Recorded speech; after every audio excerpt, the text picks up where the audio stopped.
Siyaram foundation દ્વારા મેરડી માતાના મંદિર વલાસણ ખાતે મહિલા સશક્તિકરણ માટેનો કાર્યક્રમ યોજાયો હતો।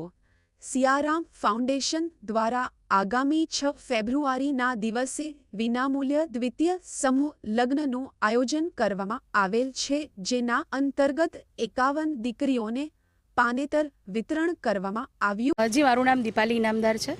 હું સિયારામ ફાઉન્ડેશનની ફાઉન્ડર છું।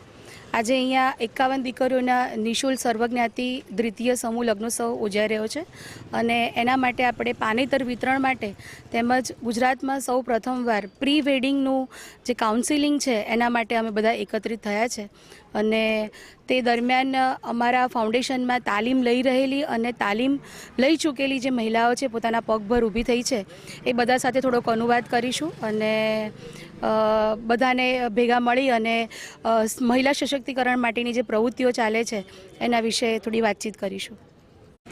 જી, દર વર્ષે આપણે 51 દીકરીઓના સમૂહ લગ્ન કરાવીએ છીએ। ગયા વર્ષે જ્યારે પ્રથમ લગ્નોત્સવ હતો ત્યારે પણ 51 દીકરીઓના લગ્ન થયા હતા અને આ વર્ષે પણ 51 દીકરીઓના લગ્ન છે। લગ્નમાં સૌ પ્રથમ પ્રાયોરિટી આપણે મા બાપ વિહોણી દીકરીઓ હોય છે એમને આપીએ છીએ, એટલે સૌથી વધારે મા બાપ વિહોણી દીકરીઓના નામ અહીંયા લખાવવામાં આવે છે।